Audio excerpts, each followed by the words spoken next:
പരിശുദ്ധമായ ഖുർആനിൽ നാം ഓരോരുത്തരും അറിയുന്ന ഒരായത്ത്. അറഅയ്തല്ലദീ യുകദ്ദിബു ബിദ്ദീൻ ഫദാലിക്കല്ലദീ യദുഉൽ യതീം വലാ യഹുദ്ദു അലാ തുആമിൽ മിസ്കീൻ.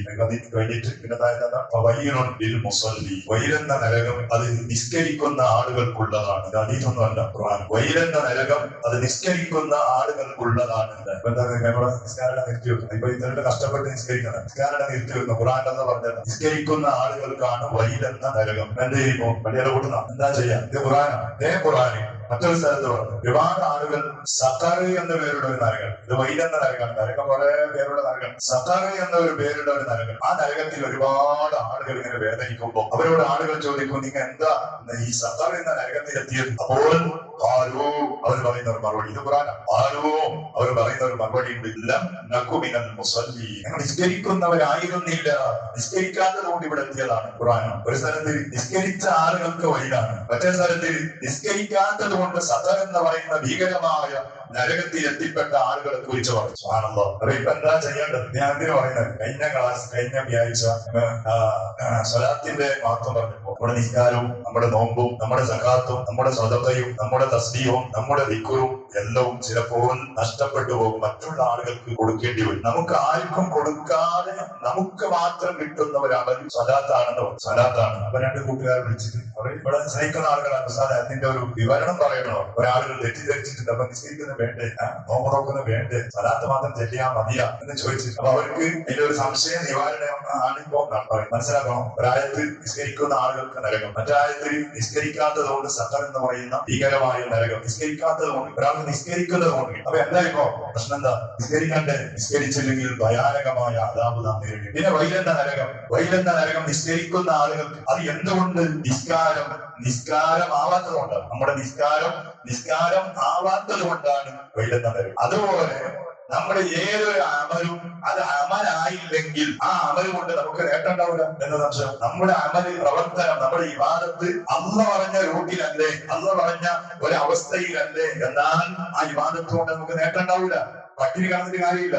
നോമ്പാവണം. നോമ്പ് പറയുന്ന കാര്യം വെറും ഇങ്ങനെ പട്ടിണി കിടക്കുന്ന മാത്രമല്ല, ചിലപ്പോ ദൈവത്തോട് നമ്മുടെ നോമ്പ് പറഞ്ഞു പോകും. മറ്റുള്ള ആളുകൾ നാം പരദോഷണം നോമ്പ് പിടിച്ചു പറഞ്ഞാൽ, നോമ്പുകാരായ അനാവശ്യങ്ങൾ സംസാരിച്ചാൽ നമ്മൾ നോമ്പ് പറഞ്ഞു പോകും. സൂഫിയാക്കളുടെ ആ നോമ്പ് പ്രകാരം ചെവി കൊണ്ട് ഹറാമ് കേട്ടാൽ നോമ്പ് പോകുന്ന, ചെവി കൊണ്ട് ഹറാമ് കേട്ടാൽ, കണ്ണുകൊണ്ട് ഹറാമ് കണ്ടാൽ നോമ്പ് എന്ന് പറഞ്ഞാൽ അങ്ങനെയാണ്. നമ്മുടെ ശരീരം മാത്രമല്ല, ഓരോ പാർട്സുകൾ, അവയവങ്ങൾ ഹറാമിൽ നിന്ന് ഒതുങ്ങി നിൽക്കണം. എവിടെയെങ്കിലും നമുക്ക് നോമ്പ് വിളിച്ചിട്ട് ടൈം പാസിന് നോക്കുന്നത് കണ്ടിട്ട് ഹറാമല്ലേ? ടൈം പാസിന് നമ്മൾ ചെവി കൊണ്ട് കേൾക്കുന്നത് ഹറാമല്ലേ അല്ലേ? പിന്നെ എവിടെ നമുക്ക് നോമ്പ്?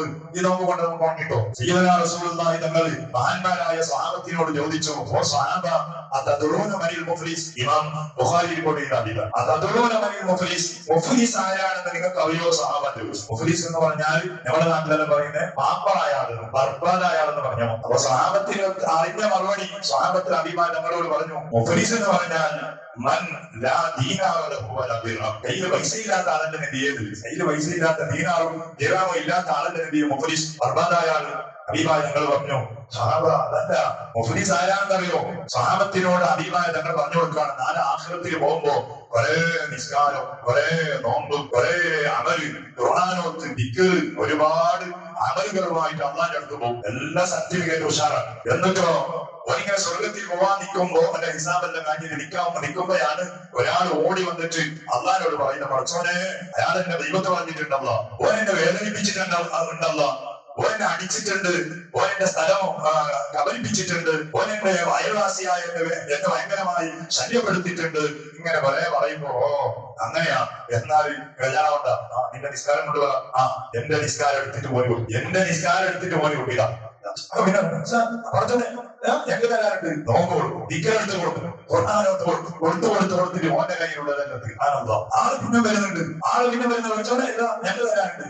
എന്ത് കൊടുക്കാനെന്തില്ല, എന്ത് കൊടുക്കണം? എന്നാൽ മോനെ, നിന്റെ കുറച്ച് തെറ്റിപ്പറതാ, നീ ആക്കിയ പറയാൻ കണ്ടുപിടിയും, നീ കുറച്ചെ വ്യഭിചരിച്ചതോ അതിൽ എന്നെ പറയാൻ തെറ്റുണ്ടേ, ഓന്റെ തരാനെന്തില്ല, എന്നെ തീർന്നില്ല, ശരിയായി, എനിക്ക് ബാക്കിയുള്ള ആളുകൾ. എന്നാൽ മറ്റൊരുത്തൻ ചെയ്ത തെറ്റെടുത്തിട്ട് എന്റെ തലയിൽ അമ്മ വെച്ച് തരുമെന്ന് സയ്യിദുനാ മുഹമ്മദ് റസൂലുള്ളാഹി സഹാബത്തിനോട് അഭിവാഹിതങ്ങൾ ചോദിച്ചു, ആരാണ്? ദുനിയാവിൽ കഷ്ടപ്പെട്ട് അമൽ ചെയ്ത് നോമ്പ് നോക്കി എല്ലാം ചെയ്തിട്ട് സ്വർഗത്തിലേക്ക് പോകാൻ ഭാഗ്യം കിട്ടാത്ത മനുഷ്യൻ ഓരല്ലാതെ ഓരോ അർബാദായവനല്ലാതെ പിന്നെ ആരാണ്? കയ്യിൽ പൈസ ഇല്ലാത്തവനല്ല, ദീനാറില്ലാത്തവനല്ല. സയ്യിദുനാ റസൂലുള്ളാഹ് തങ്ങൾ സ്വഹാബത്തിനോട് പഠിപ്പിച്ചു കൊടുത്തു. ഇമാം ബുഖാരി അത് റിപ്പോർട്ട് ചെയ്തു. എല്ലാം ഉണ്ട്. പക്ഷേ അവിടെയാണ് ഞാൻ പറഞ്ഞത്, എന്താ? ഇതൊക്കെയും ചെയ്യുമ്പോ നാം ചെയ്ത അമലിൽ അള്ളാഹ് തൊട്ടു നോക്കാത്ത, അതിന് ആരും കൊടുക്കൂല, നിനക്ക് മാത്രം, മറ്റുള്ള ആർക്കും അത് കൊടുക്കൂല. അങ്ങനത്തെ ഒരു അമലുണ്ടോ? അത് നബിതങ്ങളുടെ മേലുള്ള സ്വലാത്താണ്. നിസ്കരിക്കണ്ടെന്ന് പറഞ്ഞിട്ടുണ്ട്. നിസ്കരിക്കണോ? പക്ഷെ ആ നിസ്കാരം എന്താണോ? മറ്റുള്ളവൻ നാളെ കൊണ്ടുപോകുന്ന നിസ്കാരമായി കൂടാ. നോമ്പ് നോക്കണോ? ആ നോമ്പ് മറ്റുള്ളവന്റെ നാളെ ഓഹരി ചെയ്യപ്പെടുന്ന നോമ്പായിക്കൂടാ. നല്ല പെർഫെക്റ്റ് ആയ നിസ്കാരാണോ? ധൈര്യമുണ്ടോ നിനക്ക്? പെർഫെക്റ്റ് ആയ നോമ്പാണോ? എന്നാൽ നിനക്ക് എന്ന് കിട്ടൂ. ഉറപ്പില്ല, ഉറപ്പാ നിന്റെ നിസ്കാരം. പക്ഷേ ആ രൂപത്തിലുള്ള സ്വഭാവമാണ്. ഒരു നിസ്കരിച്ച കാര്യമില്ല. മറ്റുള്ളവനെ തോപ്പിക്കാം, മറ്റുള്ളവന്റെ പിടിക്കാം, മറ്റുള്ളവരെ കുറവ് പറയാം. ഈ വലിയ നിസ്കാരക്കാരാണ്, നിസ്കരിക്കാത്തവനെ ഞാൻ സ്വർഗത്തിൽ പോകാൻ തീരുമാനിക്കാൻ പറ്റൂല. അങ്ങനെ പറയുന്നുണ്ടെങ്കിൽ നിന്റെ നിസ്കാരം നീ അറിയാതെ ഓന്റെ അക്കൗണ്ടിൽ പോകും. നീ അറിയാതെ നിന്റെ നോമ്പ് മറ്റുള്ളവന്റെ അക്കൗണ്ടിൽ പോകും. അത് സൂക്ഷിക്കണോ? സൂക്ഷിച്ചാൽ നാളെ സൂക്ഷിക്കേണ്ടതാണ്. അതാണ് ഞാൻ പറഞ്ഞത്. എന്നല്ലാതെ അതല്ല. സലാത്ത് എന്ന് പറഞ്ഞാലേ നമുക്ക് നിസ്കാരം ഒരു ദിവസത്തിൽ 17 റക്അത്തല്ലേ പറഞ്ഞത്, 18 ആക്കാൻ പറ്റുമോ? ഭയങ്കര നിസ്കാരക്കാരാന്ന് പറഞ്ഞിട്ട്, ഭയങ്കര നിസ്കാരം എന്ന് പറഞ്ഞിട്ട് ഒരു ദിവസത്തിൽ 18 റക്അത്ത് പറഞ്ഞ് നിസ്കാരിക്കാൻ പറ്റുമോ? അത് 17 എത്ര വരെ സൂക്ഷിയാണെങ്കിലും 4 റക്അത്ത് തന്നെ 10 ആക്കാൻ പറ്റില്ല. മകയും 3 തന്നെ, അത് 3 നിസ്കരിക്കണോ? ഇതിപ്പോ 3 അവരെ സൂക്ഷിയല്ലേ 6 ആക്കാൻ പറ്റുമോ? പറ്റല. റമദാനിന്റെ നോമ്പ് ഈ റമദാനിന്റെ 2 ശവ്വാൽ നോക്കാൻ പറ്റുമോ? നോക്കിയാൽ അതായത് വേറെ കഥ കിട്ടുന്നത്. അല്ലാതെ ശവ്വാൽ നമുക്ക് നോക്കുന്നത് റമദാനിന്റെ 4 നോമ്പ് അല്ലാഹു തആല പറ്റുമോ? റമദാനിന്റെ പറ്റും. സകാത്ത് ഒരു 2% അല്ലെ, 1 ലക്ഷം രൂപ ഉണ്ടെങ്കിൽ 2,500 രൂപ സക്കാത്ത് കൊടുക്കണം. അതേപ്പോ ഈ 1 ലക്ഷം ഒരു കൊല്ലം കയ്യിൽ ഒരു കൊല്ലം കറക്റ്റ് ആയിട്ട് വേണം. 11 മാസം പണി കൊടുത്താൽ സക്കാത്താവൂല. 1 ലക്ഷം രൂപ ഉണ്ട്, 11 മാസം ആയിട്ടുള്ളൂ, നീ ഇപ്പൊ സക്കാത്ത് കൊടുത്താൽ സക്കാത്താവൂല. സക്കാത്തിന്റെ കൊല്ലം തികയോ? കൊടുക്കുന്നത് അത്ര തന്നെ ആവണം. ഇനി 2 എന്റെ ഇപ്പൊ 2 ഒരു 5% ഞാൻ കൊടുക്കട്ടെ എന്ന് പറഞ്ഞാൽ സക്കാത്താവൂല. സക്കാത്താണ് 2 സക്കാത്ത്. ബാക്കി സർക്കാർ കൂടി. എന്നാലോ സ്വലാത്ത് എങ്ങനെ വേണമെങ്കിൽ ചെല്ലാം. അതിന് കണക്കിന്റെ ഒരു ആവശ്യമൊന്നുമില്ല. നിസ്കാരം പൊതുവിലാണ്. നിസ്കാരാവോ? ആവോ പറയും. നിസ്കാരം പള്ളിക്ക് വന്നിട്ട് നിസ്കാരാവോ? ആവോ? അതിനെല്ലാം അതിരുണ്ട്. നിസ്കാരത്തിന്, വിവാദത്തിന്, മറ്റുള്ള ഇതൊന്നും ഇല്ലാത്തതല്ലേ സ്വലാത്താണ്. മറ്റുള്ള ബാക്കി അതിലൊന്നും എപ്പം ചെല്ലാം. പക്ഷെ അതും ചിലപ്പോൾ ആഖിറത്തിൽ മറ്റുള്ള ആളുകൾ കൊടുക്കും. അല്ല നമ്മുടെ ഈ നിയ്യത്ത് സരിയില്ലെങ്കിൽ. മറ്റുള്ളവർ കാണാൻ വേണ്ടിയിട്ടാണോ തസ്ബീഹിന്റെ മാല കോൺട്രിബ്യൂട്ട് ചെയ്തത്? പോയി. സ്വലാത്ത് മറ്റുള്ളവർ കാണാൻ വേണ്ടിയിട്ടാണോ കോൺട്രിബ്യൂട്ട് ചെയ്തത്? കിട്ടി. പോകില്ല. അത് കിട്ടുമോ? അത് പോകില്ല. ഇതാണ് സ്വലാത്ത്. അതിന്റെ ഗൗരവം മനസ്സിലാക്കണം. ഭയങ്കര വിഷയം അല്ലെ. എത്രയോ അതീതുകളിൽ നിസ്കരിച്ച ആളുകൾക്ക് പല രൂപത്തിലുള്ള അദാബുകൾ പറഞ്ഞ അതീതുണ്ട്. നോമ്പ് നോക്കിയ ആളുകൾക്ക് പല രൂപത്തിലുള്ള അദാബുകൾ പറഞ്ഞ അതീതുകളുണ്ട്. എന്താ കാരണം? നിസ്കാരമാവാത്തത് കൊണ്ട്, നോമ്പാവാത്തത് കൊണ്ട്. പക്ഷെ ഒറ്റ അതീതിൽ സലാത്താവാത്തതിന്റെ പേരിൽ അള്ളാഹ് ശിക്ഷിക്കുന്ന രൂപത്തിലുള്ള ഒരു അദാബ് പറഞ്ഞ ഒരു അതീത് രൂപത്തിലില്ല. സലാത്ത് പറയണോ? അന്ന് പറഞ്ഞു, ഇന്നല്ലാഹ വമലായികതഹു യുസല്ലൂന അലൻ നബി യാ അയ്യുഹല്ലദീന ആമനൂ, നമ്മളെ വിളിച്ച വിശ്വാസികളെ, ഈമാനുള്ളവരെ, സല്ലൂ, നിങ്ങൾ സ്വലാത്ത് ചൊല്ലൂ അലൈഹി, ഹബീബായ തങ്ങളുടെ മേൽ, വസല്ലിമു, സലാം ചൊല്ലൂ എന്നാണ്. അല്ലെ, അഭിത്തരണ്ടോ ബഹുമാനങ്ങൾ പറഞ്ഞ സ്വലാത്ത്, ആ സ്വലാത്ത് പറയുന്നത് പോലെ ആയിട്ടില്ല എന്ന് പറഞ്ഞതിന്റെ പേരിൽ ഒരു അദാബ് വിവരിക്കുന്ന അതി ലോകത്തിനില്ല. എങ്ങനെയും ചെല്ലാം, ആർക്കും ചെല്ലാം, എപ്പോഴും ചെല്ലാം എന്ന് പറഞ്ഞാൽ അതിന്റെ അർത്ഥം നിസ്കരിക്കണ്ടെന്നല്ല, നോമ്പ് നോക്കണ്ടെന്നല്ല. നോമ്പ് നോക്കണോ, നിസ്കരിക്കണോ, എല്ലാ സക്കാത്തും കൊടുക്കണോ, എല്ലാം അവര് ചെയ്യണം. പക്ഷെ അതൊക്കെ എന്താവണം? ആ ഒരു രീതിയിലാവണം. കാരണം അങ്ങനെയാണ് നല്ലവരുടെ നിസ്കാരം എന്ന് പറഞ്ഞാൽ അങ്ങനെയാണ്. നല്ലവന്റെ നിസ്കാരം നാളെ ആർക്ക് കൊടുക്കേണ്ടി വരൂല. എന്താ കാരണം? ഖുർആൻ പറഞ്ഞ ഇന്ന സ്വലാത്ത്, നിന്റെ നിസ്കാരം നിസ്കാരമായിട്ടുണ്ടെങ്കിൽ നിന്നിൽ നിന്ന് ഒരു മോശമായ സ്വഭാവം ഉത്ഭവിക്കാൻ നിസ്കാരം വിടൂല. മറ്റുള്ളവരുടെ ദീപത്തെ പറയാൻ നിസ്കാരം അനുവദിക്കൂല. നിസ്കാരം ചോദിക്കും, എന്തിനാണ് നിസ്കരിച്ചിട്ട് അതിന്റെ പോയി ആർക്ക് നീ കൊടുക്കുന്നത്? പാടിനോനെ നാവ് സൂക്ഷിക്കുന്നത് നിസ്കാരം പറയും. മോമിനെ അത് സൂക്ഷിക്കും. കൈകാലുകൾ സൂക്ഷിക്കാൻ നിസ്കാരം പറയും. നിസ്കരിച്ചവന്റെ താജു നിസ്കരിച്ചവൻ എന്തിനാണ് മറ്റുള്ളവന്റെ കുറവ് പറയുന്നത്? മറ്റുള്ളവന്റെ പിടിച്ചു പറ്റുന്നത്? മറ്റുള്ള അയൽവാസിനെ എന്തിനു നീ വേദനിപ്പിക്കുന്നത്? നിസ്കാരം നമ്മളോട് പറയുമ്പോ നമ്മുടെ ജീവിതം പെർഫെക്റ്റ് ആകും. നമ്മുടെ ജീവിതം സംശുദ്ധമാവും. അങ്ങനെയുള്ള നിസ്കാരക്കാരൻ നമ്മളായാൽ അൽഹംദുലില്ലാഹ്, അങ്ങനെയുള്ള നോമ്പുകാരൻ നമ്മളായാൽ അൽഹംദുലില്ലാഹ്, സന്തോഷമാണ്. ഇത് പറഞ്ഞത് തെറ്റിദ്ധാരണ പറഞ്ഞ വലിയ സന്തോഷമാണ്. അങ്ങനെ പറയാം അല്ലെ. ഞാൻ മൊബൈലിൽ ഖുർആൻ പിറ്റേ ക്ലാസ് പിറ്റേ ദിവസം ഞാനിങ്ങനെ മൊബൈൽ പിടിച്ച് ഇങ്ങനെ ഓർന്നു. ഞാൻ ഓർക്കുന്നത് സ്വലാത്താണ്. ഖുർആൻ നിങ്ങളില്ല പറഞ്ഞേ ഖുർആൻ പിടിച്ച് ബോധിക്കൂടാ പറയണോ? നല്ലതാണ്. ഞാൻ പറഞ്ഞത് ഖുർആനാണ്, സ്വലാത്താണ്. സ്വലാത്ത് മൊബൈലിലൂടെ എല്ലാം ഖുർആനുണ്ട്. എന്നോട് സ്വലാത്തുണ്ട്, ദിക്റുണ്ട്, ഗിർദിലെത്തിയിട്ടുണ്ട്, അതും സ്വലാത്തുണ്ട്. എല്ലാവർക്കും മൊബൈൽ കിട്ടുക. ഞാൻ പറഞ്ഞു മൊബൈൽ എന്ന് പറഞ്ഞാൽ കുത്തുബും മജ്മുഅാണ്, എല്ലാം ഉള്ള ഒരു കിതാബാണ്. എല്ലാം ഉണ്ട്. അതിൽ ഫേസ്ബുക്ക് ഉണ്ട്, നമ്പറുണ്ട്, കോൺടാക്ട് ഉണ്ട്, കുറെ വാട്സാപ്പ് മെസ്സേജ് ഉണ്ട്, എല്ലാം ഉള്ള ഒന്നാണ്. അപ്പൊ സന്തോഷമാണ്. സംശയങ്ങൾ എന്തെങ്കിലും ഉണ്ടെങ്കിൽ അപ്പൊ പറഞ്ഞുകൊണ്ട് ഒരാൾക്ക് തെറ്റിദ്ധാരണ പോയി അല്ലെ. അപ്പൊ അങ്ങനെയല്ല പറഞ്ഞത്. ഇങ്ങനെയാണ് നമ്മുടെ അമൽ മറ്റുള്ള ആളുകൾക്ക് കൊടുക്കാൻ നാം സമ്മതിക്കരുത്. നമ്മുടെ ഈ കഷ്ടപ്പെടലും അധ്വാനിക്കുക. രാവിലെയോ എത്ര ആളിപ്പോ നാട്ടിൽ വാങ്ങിയിട്ട് നല്ല പറഞ്ഞു ഞമ്മന്തിരി പള്ളിയിൽ വന്നിട്ട് വെറുതെ വന്നത് ഒരു ഹോബിയായിട്ട് വന്നത് അല്ലല്ല. ആഫിൽ രക്ഷപ്പെടണമെന്നുണ്ട്. രക്ഷപ്പെടണമെങ്കിൽ എന്താ നമ്മുടെ നിസ്കാരം നല്ല നിസ്കാരമാവും. ഇത് ഇങ്ങനെ വന്ന് ചിലപ്പോ നമ്മളെക്കാളും വിജയിച്ചവർ വാങ്ങിയവരായിരിക്കും.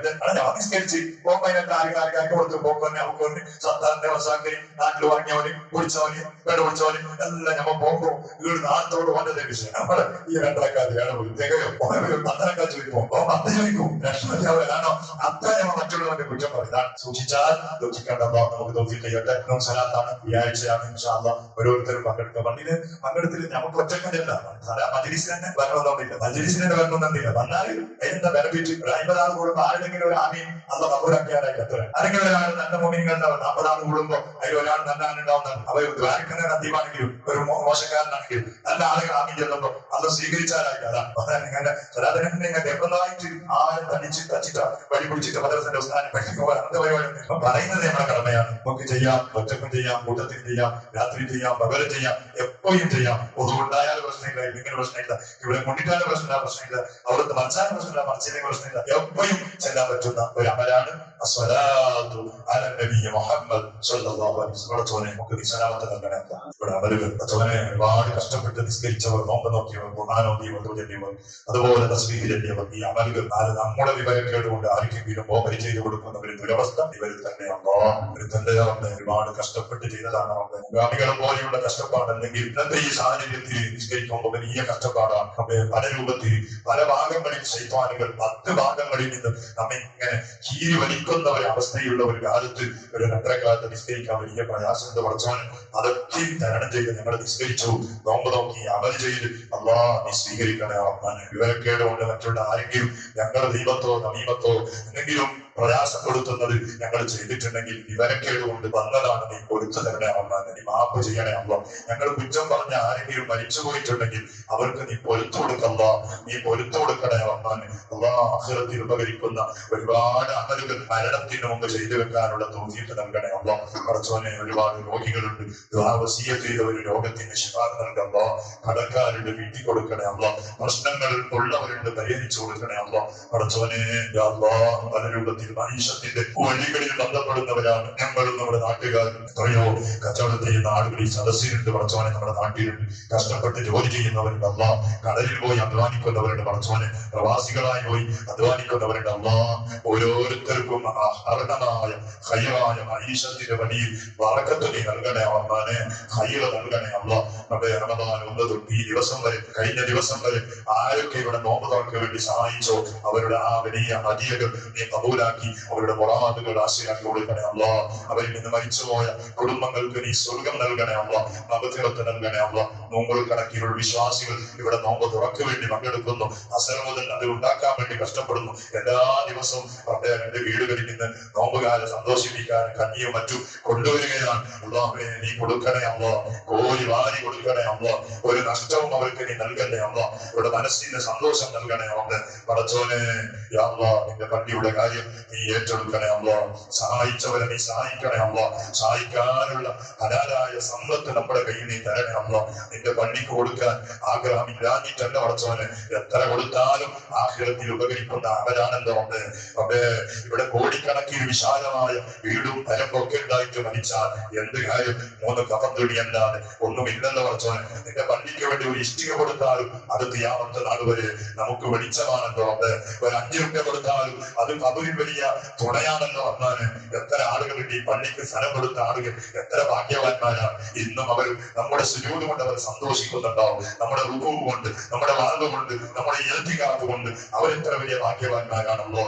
ഈ നാട്ടിൽ ഏറ്റവും വലിയ കോടീശ്വരന്മാർ അവരാണെന്ന് പറഞ്ഞവന് ഖിയാമത്ത് നാൾ വരെ ഒഴിഞ്ഞു പോകാത്ത അവർ. അതല്ലാതെ കയ്യിൽ കോടിയുണ്ടായിട്ട് മരിക്കുമ്പോ അത് കുടുംബത്തിന് നീക്കി വെച്ച് മരിച്ചാൽ പടച്ചോനെ എന്ത് ഫായിദയാ. അല്ലാ, ഞങ്ങളുടെ കയ്യിലും നീ ഹലാലായ സമ്പത്ത് തന്നാല് പോയ അത് നിന്റെ ദീനിന് വേണ്ടി, പാവങ്ങൾക്ക് വേണ്ടി, അല്ലാ നിന്റെ ദീനിന്റെ ഹിതമകൾക്ക് വേണ്ടി ചെലവഴിക്കാൻ ഞങ്ങൾക്ക് നീ ഭാഗ്യം തരണേ. അവർക്ക് മരിച്ചുപോയ നമ്മുടെ എല്ലാ കുടുംബങ്ങൾക്കും നീ മഗ്ഫിറത്തും മർഹമത്തും നൽകണേ. അല്ലാ ബിഹഖി സയ്യിദിനാ മുഹമ്മദി عليه وسلم. أشهد أن لا إله إلا الله أستغفر الله.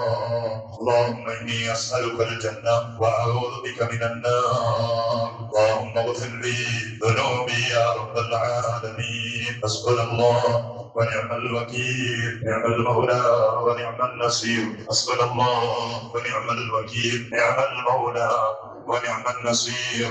حسبنا الله ونعم